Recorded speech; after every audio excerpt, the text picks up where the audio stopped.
Everyone, this is Aaron, and today we're going to review the LG Vortex. The LG Vortex, as you can see, is a pretty decent looking phone and is basically considered a budget phone on Verizon. The phone has been anywhere from I believe $30 to $50 to free, depending where you are and what deal you got. It's really not a bad phone for the money, and definitely could be recommended. But let's talk about the phone itself. So the phone outside, as you can see, is your standard candy bar layout. You have a screen that's a little bit small for an Android phone, but is not bad for a budget phone. So it's 320 by 480 pixels and a 3.2-inch screen, capacitive touch screen. It supports multi-touch, and it's pretty nice. So while we're talking about the outside, let's go ahead and turn the phone on, and we do that with the button on top here. Now you can see it powered on. We have our 3.5mm headphone jack on this side. We have a micro SD card slot that's expandable. It comes with a stock 2GB SD card, micro SD, and a built-in 150 megabytes of storage. On the front we have our normal buttons, menu, home, back, search. On this side we have our volume up, down. On the back we have a 3.2 megapixel camera that actually is good for video or picture taking, but only supports 640 by 480 recording or 320 by 240 QVGA recording, so there's no HD here. It does have your autofocus and macro modes and things like that, but it doesn't support HD recording at this time. Although it could be done with a future update, I suppose, but I think they would have done that out of the box. Anyway, you've got your speaker here, and on the bottom you have a micro USB port, and you have your microphone next to it. So let's go ahead and take a look at the interface. We'll turn it on, and it's a pretty nice interface, pretty standard. This is running Froyo or Android 2.2, and slide to unlock or slide to put it into vibrate mode. So there you can see the stock interface. Let's go ahead and zoom in a little bit so you can see that a little bit closer. There we go.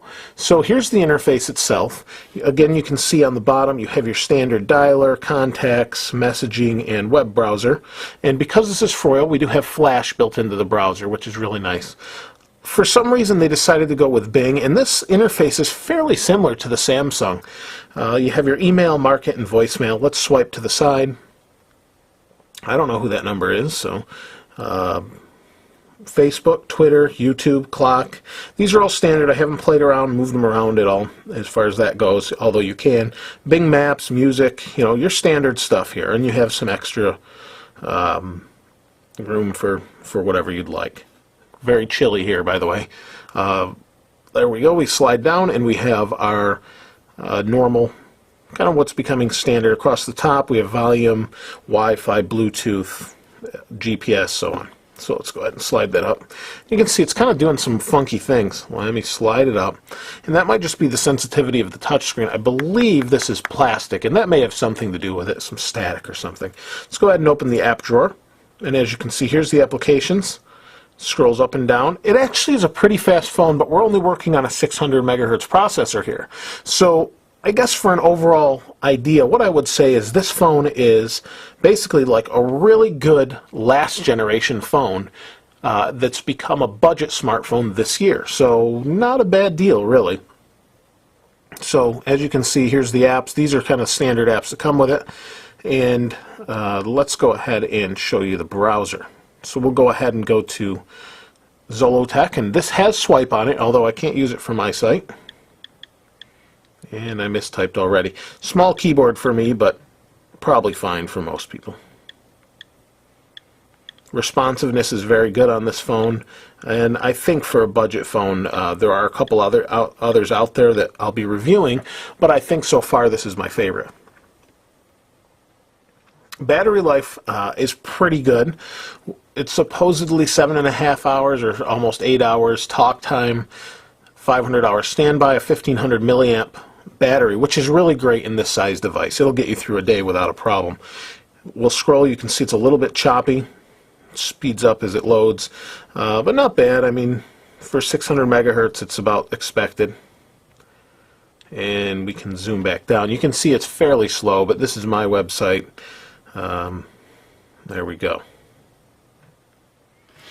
We'll go back. And okay, we'll go home. I didn't need to do that. So I think overall you get the idea with Android. If you've seen any other Android phones, it does have Wi-Fi, Bluetooth, like we mentioned, accelerometer, just the standard things that you would expect with a phone. Now, overall durability of the phone I think is pretty good. The back does come off if you want to. I can show you that, but that's just the battery. You can actually access your SD card here. We have a nice metal rim around the outside, and we talked about design before, but we pop the back off, and there you can see there's your battery. And let me zoom back out. There's your battery. There's your, these are some pieces of tape I didn't even take off, but don't really need to. To give you an idea, next to another phone, here is the Fascinate. So give you an idea size-wise, it is a little bit smaller than the Fascinate, or than the Fascinates and Droids and things like that. Not bad, but the screen is definitely noticeably smaller. I think overall for a budget phone this is quite a nice buy, and definitely would recommend you check it out. But like I said, it's lacking on the camera part a little bit and is lacking on the speed a little bit. But I think for the person that wants a fairly inexpensive phone that can surf the web, can do voicemail and text very good, has swipe, this is probably a good buy and definitely worth checking out. Please feel free to comment and subscribe, and feel free to ask any questions, as I'd like to answer those for you if you had anything else. I didn't really want to cover a ton of things just because it is Android, and wanted to give you my impressions of it. I think overall it's a great phone for the price. A little bit slow compared to the nicer ones today, but quite a good deal, and it's pretty responsive. It just slows down when you get to more heavy multimedia tasks. This is Aaron. I'll see you next time.